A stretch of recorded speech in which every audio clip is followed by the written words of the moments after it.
अथ दशरथकृतशनिस्तोत्रम्।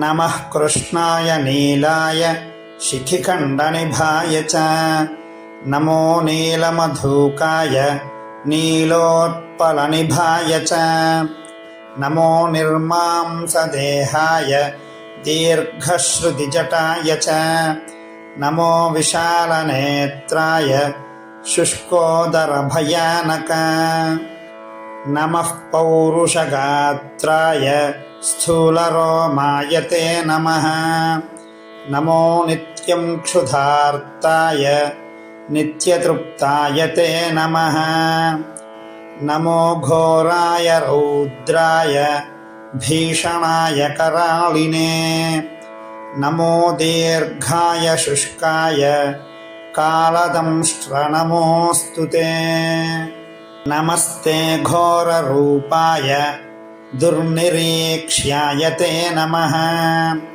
नमस्ते सर्वभक्षाय वलीमुखनमोऽस्तु ते सूर्यपुत्र नमस्तेऽस्तु भास्वरो भयदायिने अधोदृष्टे नमस्तेऽस्तु संवर्तक नमोऽस्तु ते नमो मन्दगते तुभ्यं निष्प्रभाय नमो नमः तपसा ज्ञानदेहाय नित्ययोगरताय च ज्ञानचक्षुर्नमस्तेऽस्तु काश्यपात्मजसूनवे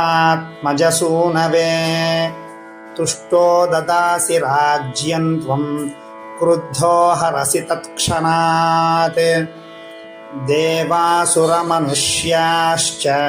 सिद्धविद्याधरो रगाः त्वयावलोकिताः सौरे दैन्यमाशु व्रजन्ति ते ब्रह्मा शक्रो यमश्चैव मुनयः सप्ततारकाः राज्यभ्रष्टाः पतन्तीह तव दृष्ट्यावलोकितः त्वयावलोकितास्तेऽपि नाशं यान्ति समूलतः प्रसादं कुरु मे सौरे प्रणत्वा हि त्वमर्थितः इति శ్రీదశరథకృతశనిస్తోత్రం సంపూర్ణం.